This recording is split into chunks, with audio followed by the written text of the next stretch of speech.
It's November 10th, 1975, Lake Superior. It's freezing, it's gray, and it's angry. And a 729-foot freighter called the Edmund Fitzgerald leaves Superior. It's in Wisconsin, hauling 26,000 tons of iron ore. The thing is massive. It's basically a floating skyscraper. It's one of the top of the lines. It was the pride of America, they say. And at this time, at the helm was Ernest McSorley. That's a funny name. One of the best. I wonder if you got captains. any swirlies in high school. Yeah. I feel like a Captain McSorley makes sense for a captain of a freighter on the Great Lakes. Yeah. He was one of the best around. He was the best around. He was the great. He was a great.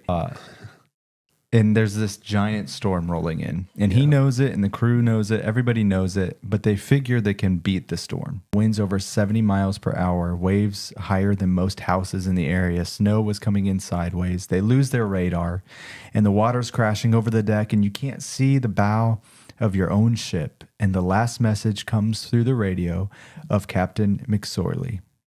Is this: we are holding our own. And then silence. No mayday, no distress call, nothing.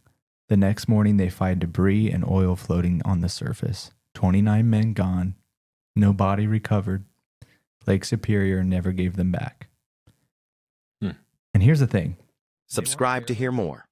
They were experienced, they were confident, they were skilled. They pushed through the storm. They should have waited it out. They tried to outrun what they could have outweighted. And man, if that doesn't sound like life sometimes. Yeah. Sometimes we get hit with stuff and storms that we didn't plan for, waves we didn't see coming, and our first instinct is just power through it. Mm-hmm. But sometimes God is calling us to not to move faster, but stay still and hold your own. And that line from the captain, "We're holding our own," that was faith.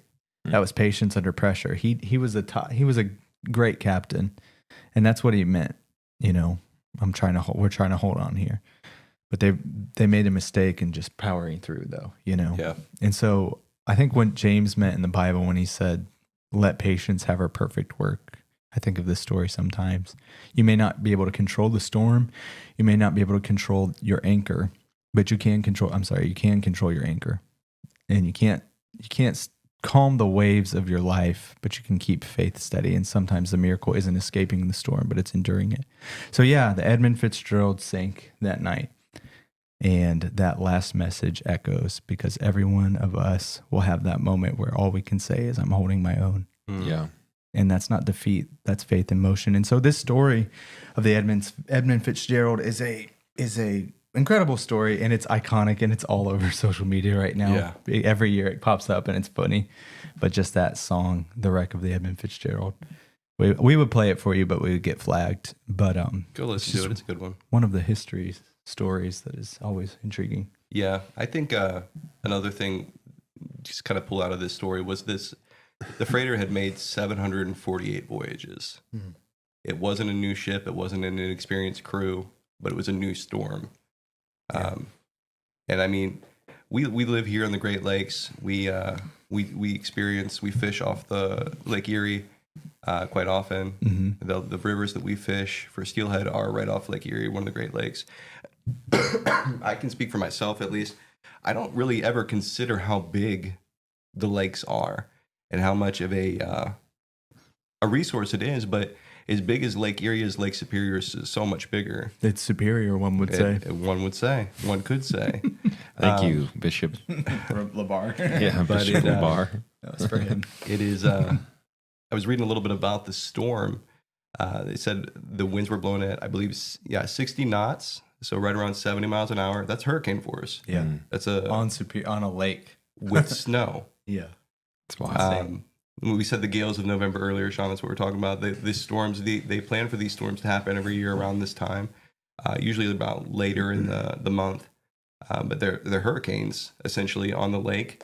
They said the waves that day were 35 feet. That's crazy. But yeah, what I was trying to get at, though, is it was an experienced crew, but it was a new storm. Mm-hmm. Each storm we face in life is different. Yeah. You seek advice from people that maybe have gone through something that's similar. Yeah. But everybody's experience is different. Yeah. But to what you said, to your point, we can choose what we anchor to. Yeah. We can choose how we ride out the storm, Yeah. how we navigate the storm. Yeah. For sure. But you're never going to outrun the storm. No. Like, and I think that's what they were trying to do. They were trying to beat it Yeah. instead of just maybe the better play. And maybe I'm wrong. Maybe it was just doomed to be a historical story, you know, but like, As a boater and a boat owner that has been on Lake Erie is small in comparison. And Lake Erie by itself is such a whirlwind of emotion. And Lake Erie has a characteristic that instantly the lake can go from calm flat to 10-foot plus waves. Yeah. And if you're stuck there, and especially if you lose your GPS, like that's insane because you can't see anything. Right. And so quickly you lose where you're at and you lose your sense of direction.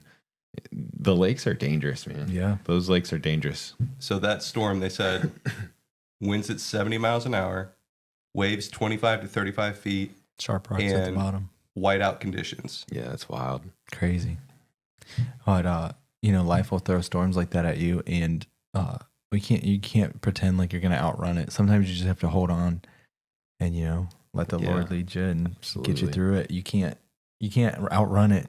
Like a lot of times people just try to fast forward through their situation and rush to the end. And God's just saying, you know, I'm your anchor. Slow down, Stop. Yep. Just be where you're at, be present, have patience in my process, and it's going to be okay. And Isaiah 40 verse 31 says that they that wait upon the Lord shall renew their strength. Yeah. And so it's not always about getting out of your problem super fast. There's a lesson to be had. There's a refining process in the storm that you're in. And I just think that patience isn't punishment. Sometimes it's protection. So to add to that, the Edmund Fitzgerald was sailing with another ship that day, the Arthur M. Anderson. And it was about 10 miles behind the Fitzgerald, moving slower, not trying to push through the storm. And the Arthur Anderson made it. Wow. The Arthur Anderson didn't sink. All of its crew survived. They didn't lose any men. They made it through the storm. Yeah. Full episode drops this Friday. Watch or listen anywhere.